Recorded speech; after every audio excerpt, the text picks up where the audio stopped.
What's up, Starcraft fans? Today we're doing the tier list for Avengers Assemble on Temple of the Past.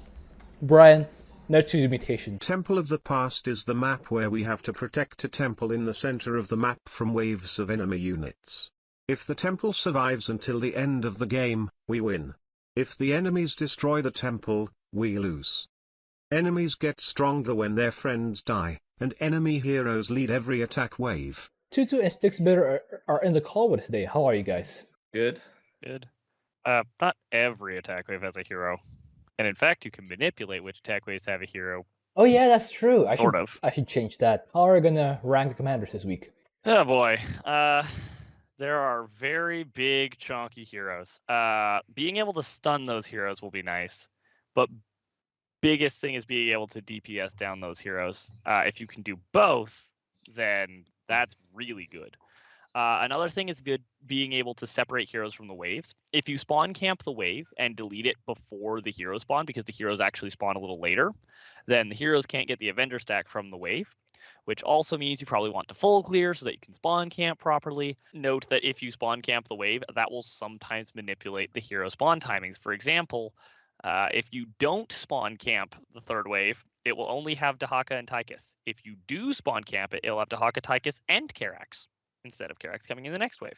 That's interesting. Don't entirely know why that happens. I think it depends. A further extension of that, by the way, is that I found that, unless I'm mistaken, this happened in all the attempts I did, at least, for soloing it.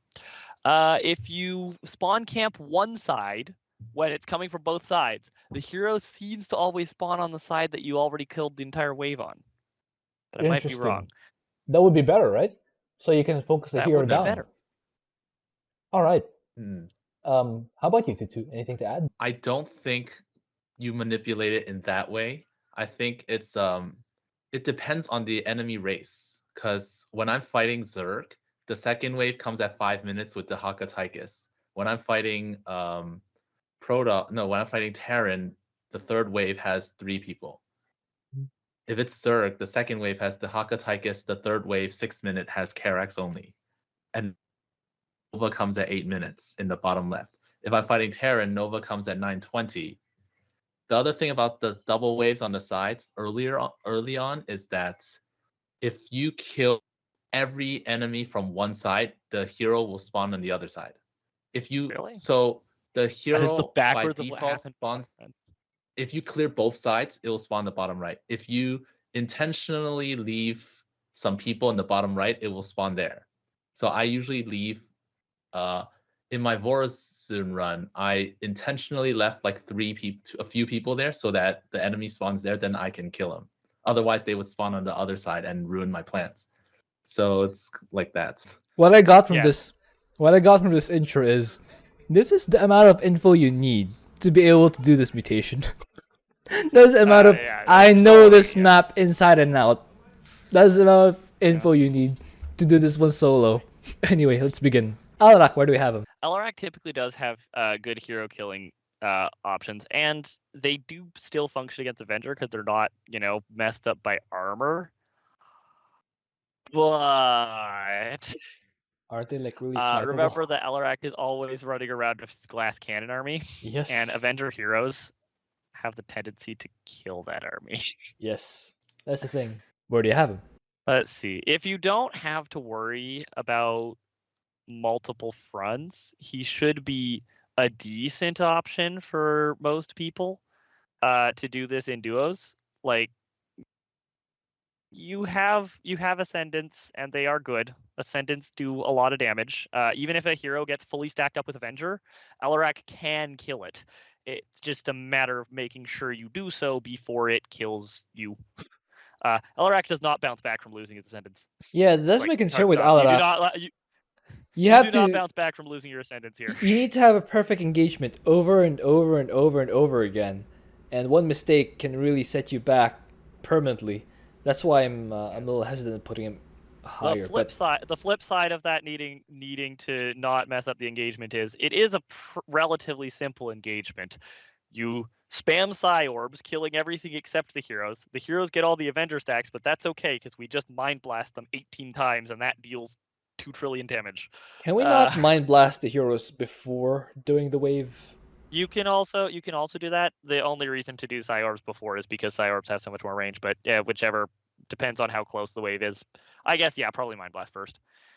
And then either way, and then if you are on only one front because you are in a duo, that makes it easier because you can have Alarak standing in front so that all the AoE abilities of the heroes are only going to hit one Alarak, and so he gets hit by all the AoE abilities and eats 2 supplicants, and who cares?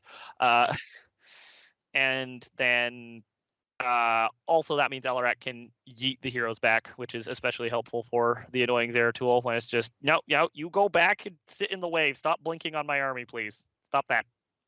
Okay, that makes sense. But the only thing that concerns me is the thing where you have to get perfect engagements over and over again, which means one bad hero Yeah. gets set you up. I'm thinking, does Mind Blast outrange Snipe, and can they do it fast enough that Nova can't just pick off your? I'm pretty sure it outranges Snipe. Yes. If you have rapid fire set up for your Mind Blast, then you can definitely obliterate Nova before she can snipe you even once.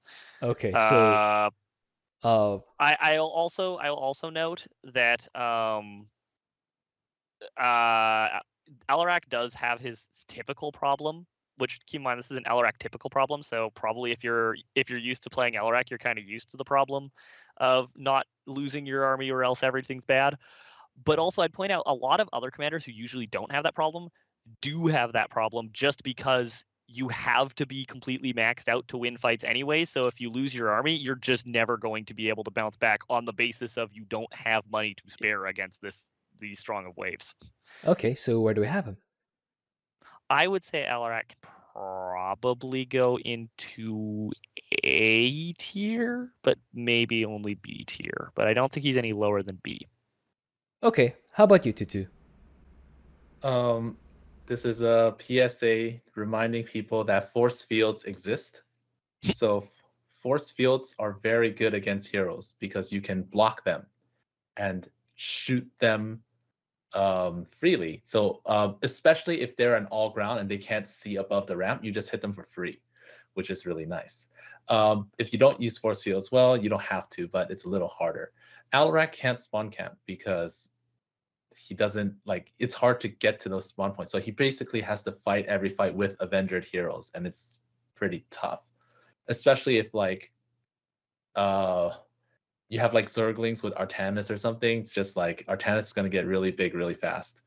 So I put him in B because it's really strong glass cannon. You know, I've been thinking he has a lot of damage to take him out, but if you mess up, it's over. The reason I don't use force fields as Alarak is because I don't like having to control group 2 sets of spellcasters, having to force field and then Mind Blast. Does it also work to have force field and then Wrathwalkers and just right click on the heroes? It would not be nearly as good as Ascendance, but it could technically work. The reason I say Wrathwalkers instead of Ascendance is that so you only need one control group of spellcasters instead of 2, which makes it... If you have to pick between Force Field Wrathwalker and just Ascendant Supplicant, pick Ascendant Supplicant. What do you think, Tutu? Yes, Ascendants are better because you can target with that. Otherwise, you would need a control group for your Wrathwalkers to manually target whatever you want to kill. I would just F2 and then right-click No, if you do that, Alarak's going to just move commanded too deep and take way too much damage, and you're going to lose way too many supplicants. And you're going to shoot the things that are closer, Alarak, which sometimes you want to kill the hero first. Alarak goes through the force fields? Oh, he just deadly charges through. No, he rubs his face on the force field. Your supplicants rub their faces on the force field, and you're going to take huge amounts of damage, and it's going to be disastrous how fast you're going to lose your front line. I thought we were going to do the force field on the ramp thing so that they can't even see above. Okay, but then you're going to be rubbing your face on the force field so they can now see you. Ah, that makes sense. You're going to reveal yourself to them. It is better if you have to choose between having Ascendants and having force fields, choose the Ascendants. Also, some comps, actually most comps, have massive units. So they'll just say, yeah, those force fields, anyways, that was a funny attempt. Or air units. Yeah, or air units. Yeah, it has to be a ground comp that doesn't have massive units, which is to say Bio, Terran, and that's about it. The force fields are mainly for the earlier waves when you're still like that makes sense. teching up, macroing up. Well, in that case, I'd rather forget about the force fields and just go Ascendance. And maybe if you're the type of player who can work through 2 control groups of spellcasters, sure, go for it. But what do you need this tier list for? Anyway, what do you think, Tutu? What do you need this tier list for? Because B. this mutation is pain and suffering. Everyone needs this tier list right about now. Okay, so both of you say B, right? Said A. I said no A, B at lowest, but I said he was like either A or B. I wasn't sure which one I would put him in. Cool. Arcturus, where do we have him? Manx, spawn camping with ESOs is doable, but not early game, and that's the important part. Bunkers with P3 armed troopers will be your best bet, but I still feel like that's really painful. You're gonna suffer a lot of losses. You probably want just tons of bunkers. You don't want your dudes to explode. And when a bunker is about to go down, you can like manually empty it and then run into a nearby empty bunker, so that you don't lose the units and continue dealing damage.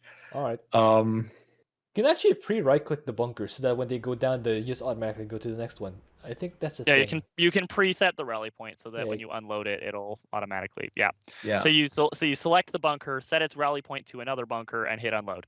Either way, you are going to still go P3, by the way, partially because that means you can afford more weapons because it's now a combination of minerals and gas instead of a ridiculous amount of minerals. And partially because that means that any troopers that do die when transferring between bunkers will be able to, blow stuff up, which is still good. It's just you want to lose as few as possible because you will run out. I put him in C because he's going to be suffering a lot of losses, and if you suffer too much, then you're just in trouble. But he at least can deal a lot of damage. Interesting. What do you say, Stixbender? I agree with C, by the way. I would personally even put him in D if it weren't for the fact that I think that he's D, except that having such a strong option as like nukes in case of total disaster and also the giant waves pushes him from D to C. That's my personal opinion. So I'm putting him in C as well. We're both agreeing on C. All right, good enough for me. Artanis, where do we have him? So I play Artanis. I played Artanis on this mutation. How did that go? It did go. It did go. His biggest asset was Guardian Shell to help me. Why did you not? Okay. Because he can't do any other damage using any other unit. He just doesn't have damage.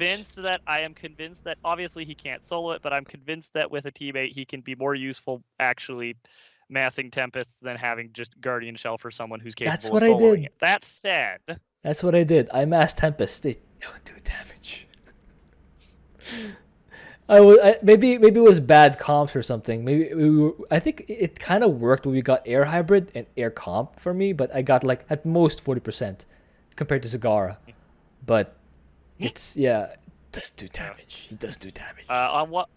While I will say lol micro better your Tempest, I will also say I don't say that as Artanis is good. He's not good.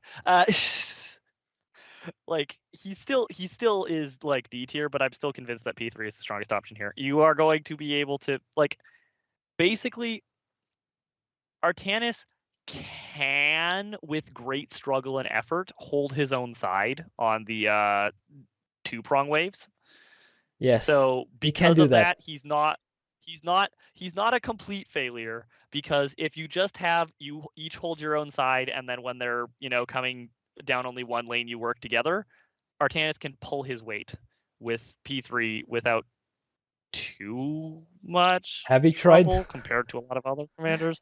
But I've done this with I've done this in duos with Artanis plenty. I can pull my weight quite easily. It's just a problem of if I have to solo it, I have to deal with 2 sides. And now I have to slowly saunter between sides, and then no. This is not soloable with Artanis. Artanis is I'd say D tier. He can easily pull his own weight. He can decently well be able to help, especially with P3, because now you have lots of access to shield overcharge, and you can afford to dump a decent number of shield overcharges on your ally in case of problems. You also have the heroes. When the enemies are coming from split sides, the heroes come from one side. So you will just be dropping your Archons on whichever side the heroes come from. So if that's your ally side, then you're dropping all your Archons on your ally side. Your army will be dealing with your side without any top bar, or if you need top bar, you drop a shield overcharge. Depends on how strong the enemy comp is. Yeah, Zealot Tempest, Archons on heroes, and shield overcharge is your, more freely expendable top bar because it costs half the energy.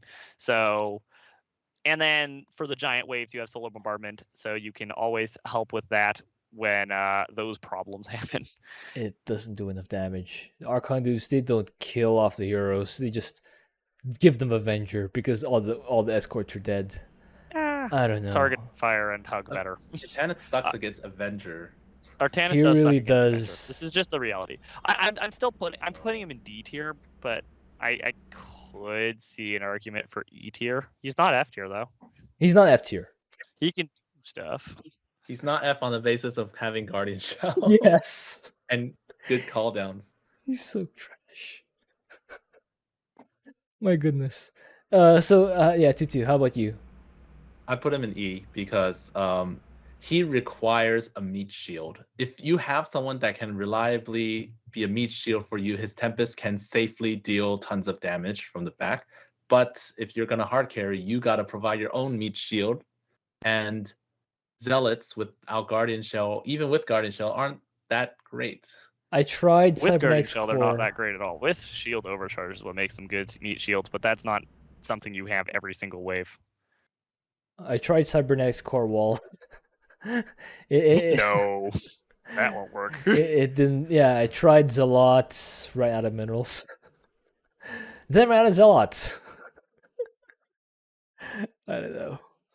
Nothing works. Yeah, it's just Tempest. Tempest against Heroes from the Storm, but then with Avenger, you're just gonna have to fight.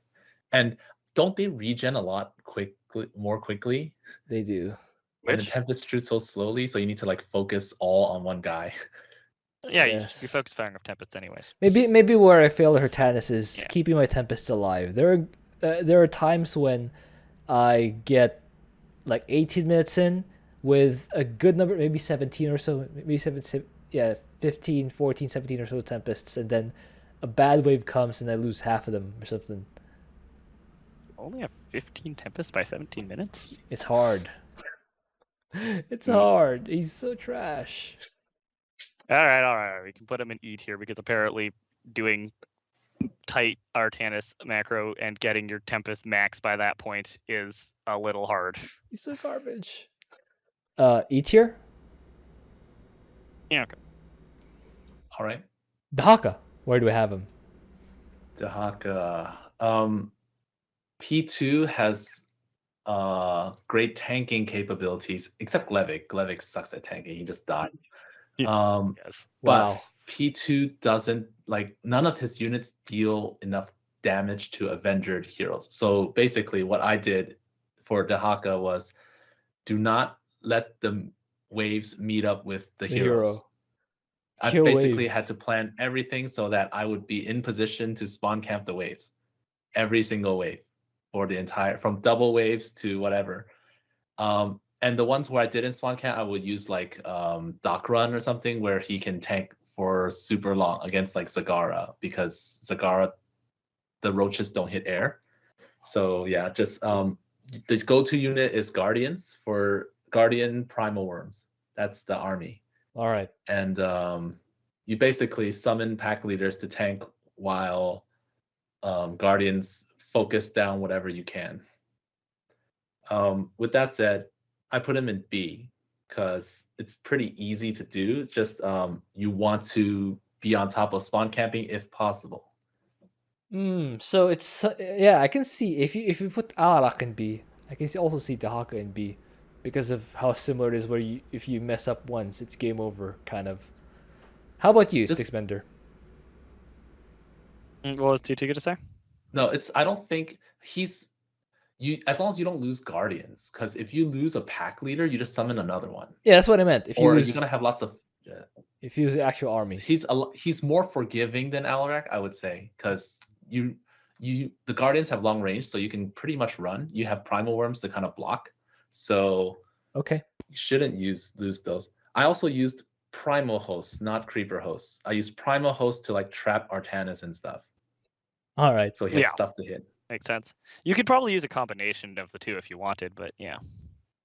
So where do you have Keep him? in mind, Dehaka's primal hosts have a lot of DPS because unlike Abathur uses a Heart of the Swarm host stat line, whereas Dehaka used Legs of the Void Swarm host stat line when they decided that Locusts should go from being meat shields to being ridiculously high DPS, but less meat shielding.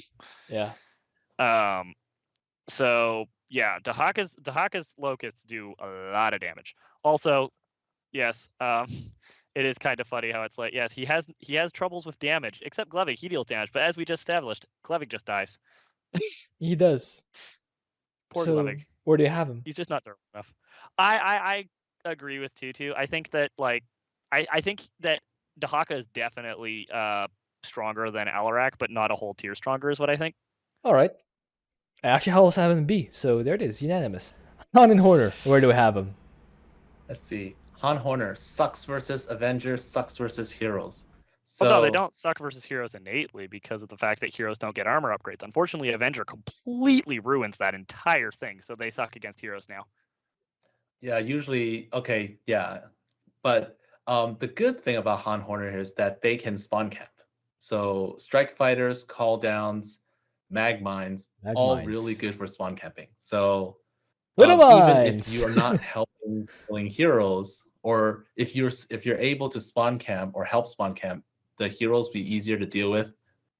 They don't get the Avenger buffs, and you have allies to help you. So I would say I put them in D. What do you think, Stickspender? I'd put him with Artanis in E. E. Okay. I think that there is basically you are going to be 100% dependent on your ally, but you can supplement your ally enough with your spawn camping that you're doing a lot because of helping your ally with all the spawn camping. I feel like basically what's going to end up happening with Han and Horner on the team is that Han and Horner are going to get like 75% of the kills because they're spawn camping all the little units, and they're going to get less than 50% of the damage because they're contributing nothing against the heroes in hybrid. What do you think about that, Tutu? Well, they still can fight the heroes, especially if the heroes don't have Avenger. You still have your units. Your top bars aren't costing you money except like the first time you build them. True. So if you're able to spawn camp well, you're fighting 0 armor heroes, right? Which is what they're supposedly not so bad against. Who's going to be full clearing so that you can fully spawn camp? Why would you need that? You throw a strike fighter, then you drop some mag mines. Well, my point is like the mag mines will like to aggro on base if you don't full clear. So what you're saying, Tutu, is that we need to time the magmites perfectly so that they aggro against units, not the buildings. I mean, P1 makes that a lot easier. You should definitely be using P1. That's a no-brainer. That's a no-brainer. You should be using P1 in most situations, except for when you need just, to completely not leave the base. But this is not one of those times. Yes, agree. So, continue, Tutu. So yeah, if you know the timings of the waves, then you send strike fighters at that time. If no one's clearing for you, then you can at least clear your side. Oh. If your ally clears for you, then that helps a little. But if not, then at least the call in the fleet and the space station are still pretty good call downs. Okay. How are they better than Artanis? Because they can spawn camp. Yeah. Okay, now Sticksmender, why are they only at Artanis' level? So, well, because their actual units for killing the heroes aren't going to be as good, basically. Yes, they can spawn camp. They cannot help as much against the heroes and hybrid, and also, if your ally screws up and creates an Avenger hero, you're not helping, that's for sure, with Han and Horner. Whereas with Artanis, at least your Tempests can figure out how to kill Avenger heroes. It's just a matter of, well, the Avenger hero plus all the wave around it. This is getting overwhelming. Oh yeah, that's true. With Han and Horner, the Avenger hero by itself is going to be overwhelming. If the hero comes to your base and there's nothing, it's better to die than to use your magmines on the heroes. It's better to just throw wave after wave of Reapers at it. If it's heroes, I'd throw Hellions. Reapers with Ravens are pretty good. Hellions aren't that good against things that aren't armored, and the heroes are in fact not armored. Oh well. You could throw in a few for the. You can throw in a few slow. For the slow. For the slow and the range reduction and the on death stim for your Reapers. Yeah. More drugs for Reapers is always good. Yeah. You can even manually kill your own Hellion. That makes sense. You can manually kill your own Hellion in the middle of your ally's army in order to stim your ally. Okay, so I'm okay with either D or E after hearing both arguments. It's just a matter of preference, I guess. I think that Han and Horner are very similar to Artanis in performance, personally. I can see him in E just because Han Horner also requires timing, knowledge, good. Yes. If they have battle cruisers, it's going to take how many sets of magmines to kill a wave? 6, 7, like 8. With Avenger. With Avenger, it's going to take so many magmines to kill just the non-hero units. Yeah, you're probably going to run out of magmines against battle cruisers. I'm going to be honest with you. You're going to run out of everything against battle cruisers. What does Han and Horner have against battle cruisers?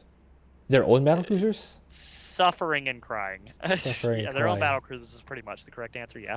And you probably want to get battle cruisers either way, because that's like the one thing you have that can really threaten Avenger heroes is battle cruiser just says Yamato, Yamato, Yamato, Yamato, Yamato. I agree with that. The battle cruisers, I think, are the only thing that will work against heroes that won't instantly die. If the heroes don't have Avenger, Reapers work great against them with a Raven laser pointering at them, because again, heroes don't get armor upgrades. So if you have a Raven laser pointering at it and a bunch of Reapers shooting it, and it doesn't have any armor from Avenger, it will get shredded. Laser pointer very quickly. Imagine it's just that if it has Avenger stacks, it will not get shredded, and you will suffer. Imagine the heroes just go with the laser pointer should put it in the hero's eyes. They get distracted and stuff, so they won't do damage. That's the real trick. Stupid Ravens. Anyway, let's move on. Karax, where do we have him?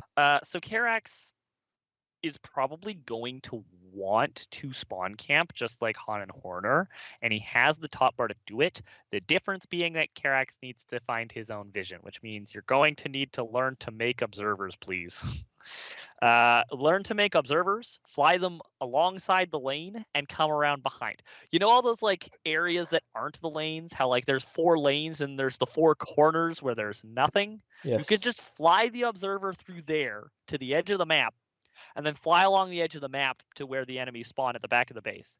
Because all of the turrets Amon puts are at the front of the base, and he has no missile turrets, spore crawlers, whatever, in the back of the base. So you just fly the observer around, and now you can see where the stuff spawns with an observer, and now you can blast the snot out of it with the Spear of Adun before it meets up with the heroes.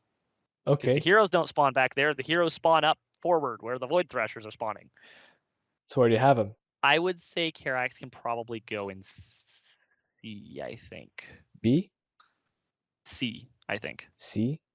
Interesting. Yeah. Because I see the making observer sounds like sounds a lot easier than what Abathur, Dehaka. Well, no, you still have to be on top of spawn camping every single wave. It's just true. that you make observers so you can see the wave, and now don't miss the wave. When it spawns, you shoot it immediately. Do not wait. There's the thing though, like whatever's not dead, because you're not always gonna get everything, but they get speed, so they run towards the meetup point. Whatever you don't manage to get, that's gone. That's gonna. You should get a second observer. Yeah, you can get a second observer for that, but to be honest, whatever you don't get, it's gonna be like an Avenger Mutalisk that'll take 8 orbital strikes to kill, and it's like, Just use your stat for it then. So B? I said C. Oh, you said C. He is not up to the level of Alarak and Dehaka, I think. What do you think to do? I think P1 is probably easiest to use because the Chrono Wave is a very nice delete all button. Perfect for a 6-minute big wave, the 10-minute with Zagara, and later on at the 18-minute mark, Kerrigan plus the other side plus hybrids plus the double hybrids. Usually it's those 4. You can also use it on the 14 with Artanis. Artanis comes at 13 something. He hits but the base around 13. But he's usually still there at 14. If he's still there, then you get a free one. Yeah. And just like shoot. He's usually still Karax there. just says, hello, you big tanky heroes. Have I introduced you to my good friend Minigun Photon Cannon? Yes.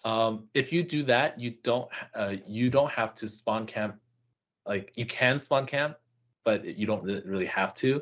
Although, if possible, you want to like solar land some of the enemies that are not near the hero. Then the hero won't get the Avenger stacks. Avenger's only like 1.25 around the hero that died or something. So if they're a little bit further than that, they don't get any stacks.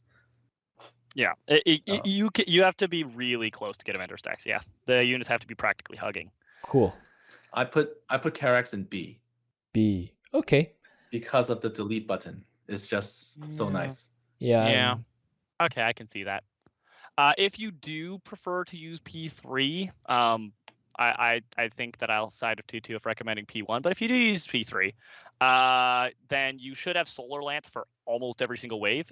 Use the Solar Lance. Don't waste time doing orbital strikes. Solar Lance is a much better tool for making sure you actually get every single unit. When you use Solar Lance on a wave, you have a much better chance of actually getting every single unit and making sure you're just fighting heroes with no support. Whereas if you use Orbital Strikes, that means that you're probably going to have a couple units slipping away. Yes. So, yeah, if you're using P3, use the Solar Lance and the Pure Fair Beam a lot. Cool. Use them. All right. Oh, one more thing to add is this is one of the few times where I recommend using Chrono Boost Mastery with P1 instead of Energy. Spear of Adun. And yeah, because you're relying more on the monoliths to do damage than the Spear of Adun. That's gonna be interesting. So you expand with and make sure you chrono your monolith. You expand with cannons? I think you can also normally if I'm not P3, I would use the energy generation, but this one I would use repair. Interesting. All right. Repair. Cool. All right. So B, right? Yeah. There it is. Okay, B is okay. Kerrigan, where do we have him? Kerrigan, I'm not sure where she stands because if she dies, you lose so much power, and she's always like in the front lines. She doesn't have very many units that are useful against heroes, except maybe Brute Lords or Ultralisks. But to get to that point is kind of hard. Nova snipes Brute Lords and Ultralisks like crazy. Armor shredding lings are good against Avenger, which is nice. But yeah, keeping Kerrigan alive is going to be really difficult. She has a stun every 2.5 minutes, but that's like... Nova can still snipe Kerrigan's hero unit, and that's not healthy. Zeratul can still cleave Zeratul's hero unit, and that does, I believe, like 600 damage? Yikes. Zeratul hurts. 500, 600? Actually, I think it's only 500 because it doesn't one-shot trucks on Cradle of Death, so it's only 500. But that two-shots you. That two-shots Kerrigan. Yikes. If Kerrigan's at half health, Zeratul can one-shot you. Yeah, with just a spell, let alone his basic attacks. And his basic attacks hit really hard, and he's shooting them really fast. Kerrigan's gonna have an extremely hard time staying alive. Although she does have Omega Worms, so you can like always be together, or you can get to spawn points to spawn camp together, which is kind of helpful. So I would put her in C or D. Okay. I'm leaning towards D with Kerrigan. She definitely feels like she has tools to support, and she still can pull her weight while supporting. So, kind of like Artanis and Horner. Except I think Kerrigan might be better? Question mark? I'm thinking I'm that... not sure. I think she's a little better than Artanis and Horner, but like... I think there's an argument for putting Kerrigan in E tier, honestly. But I'd say D tier still. I think that your best strategy here is P3, Mass Broodlord. And you're going to have Broodlords to throw broodlings and hopefully hold all the heroes down. Zerglings to shred Avengers armor. And Kerrigan is going to be just sitting in the back like, I will now kinetic blast the snot out of the heroes. And that's how you target fire. You just kinetic blast. Ideally, kinetic blast has a ridiculous amount of range. So against some of the squishier heroes, this won't work against enemy Kerrigan and enemy Artanis, but squishier heroes, you can just kinetic blast the hero off the map before the wave actually starts properly fighting you, so you can kill them before they have any Avenger stacks.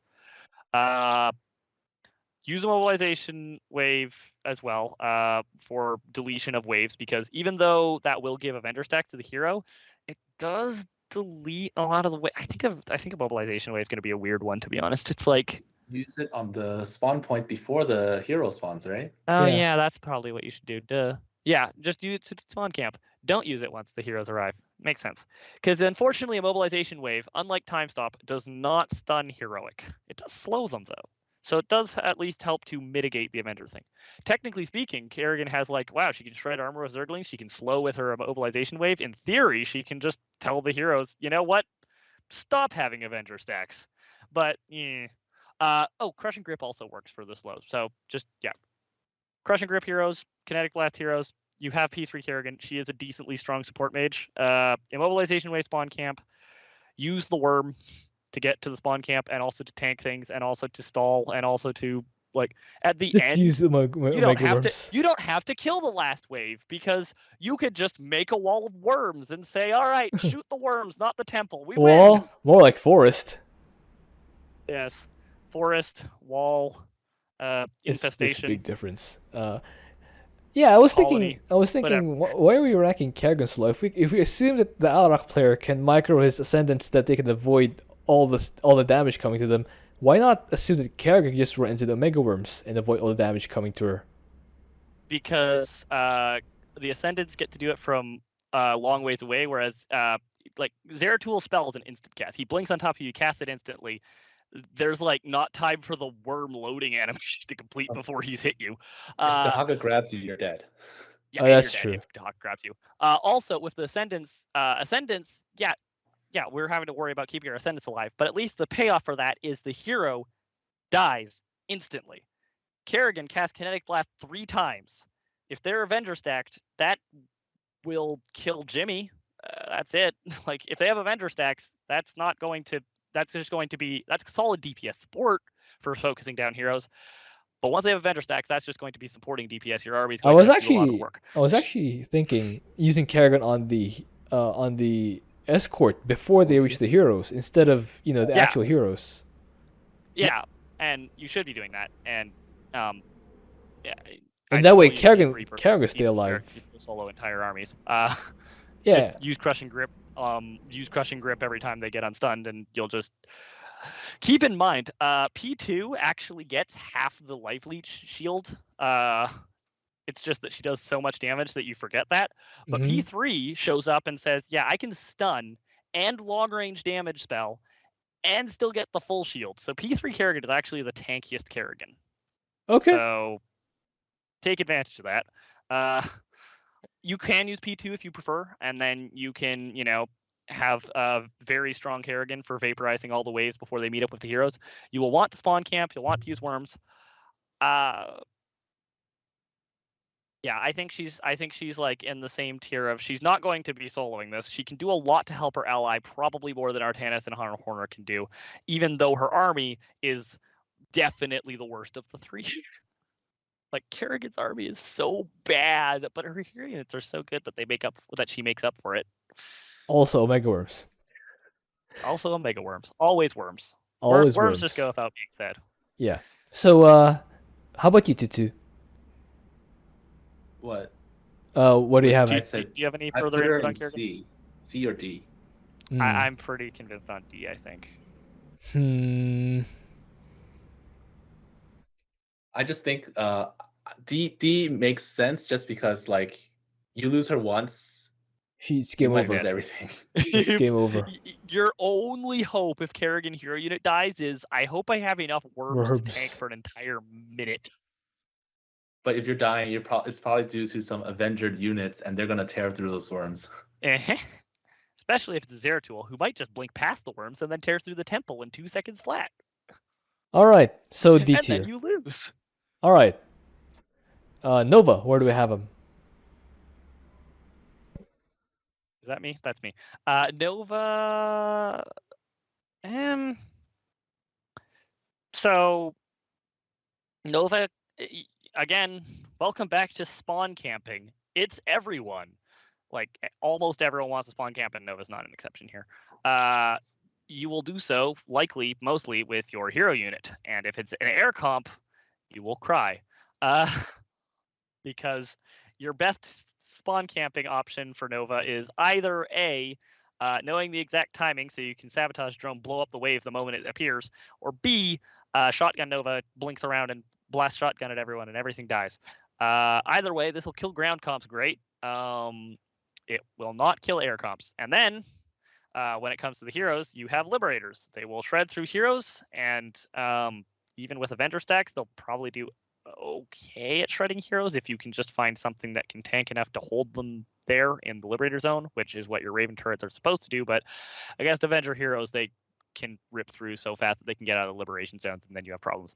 And if it's an air comp, your Liberators, once again, will cry. Like, Nova will cry if it's an air comp. That is all there is to it. True. I can attest to that. So, letter.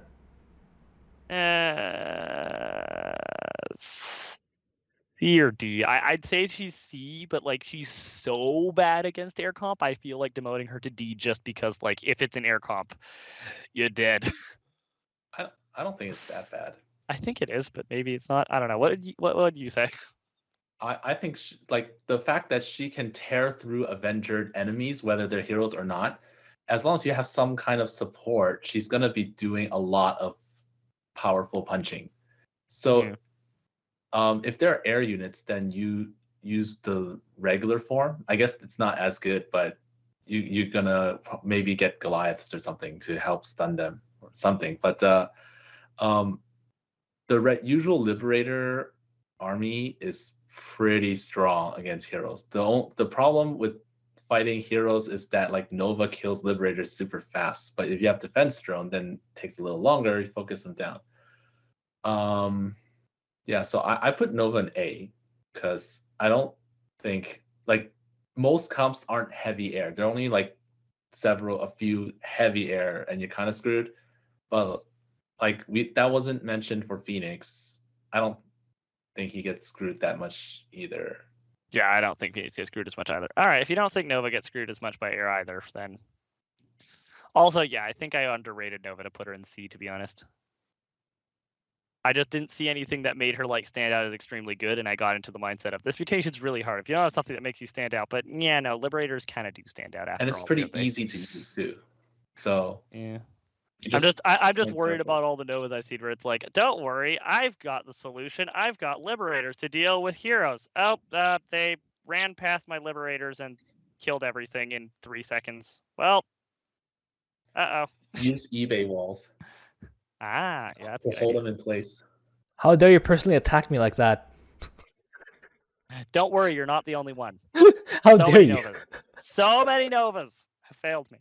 How dare you? It's not usually me who's on the Nova because I'm not actually that. I don't actually play Nova that often. But it's harder than it looks. Okay. I've had a lot of Nova teammates fail me, and I'm sure that I would probably have failed in at least some of those situations myself if I was the Nova. Liberators aren't as easy as they look, especially when things move faster because of Avenger. It's not my fault. That much. It's only half my fault. The other half is Avenger. Okay. I mean, I'm not used to being the Nova. I'm used to having the Nova ally who I'm trying to depend on while I'm, also trying to carry with Artanis against Avenger Heroes from the Storm. All right, go look with that. So, where do we have him? I feel A. Like A tier actually seems. I'm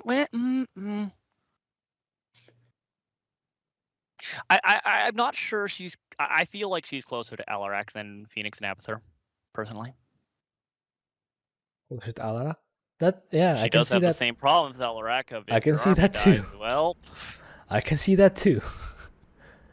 I guess the only difference is, oh well, it's not even that much of a difference. I was gonna say tactical airlift in case Nova nukes, but Alarak already also has teleport with the mothership, so I don't think that's fast enough, right? Yeah, teleport with the mothership is like stretch, but technically works. No, most of the LRX solos deal with Nova nuke by saying, here's the thing: if you kill Nova before the nuke lands, the nuke doesn't land. It doesn't land after she's dead. that Nova makes has sense. to be alive to finish channeling it. So you just mind blast Nova a million times, and she dies in 0.5 seconds. That makes and sense. Then there's no nuke. I guess. But if you can't see the Nova, if you don't instantly see where the Nova is, then that's not going to work. I guess you're gonna have Nova to is a bit like float away. Alarak. Nova does sound a bit like Alarak. There's even the element of your best youth is time gated. With Ascendant, you need to wait for stacks of supplicants. With Liberators, you have to wait for Liberators. Build charges. Charges. Yeah, I can see that. I can see it being alike.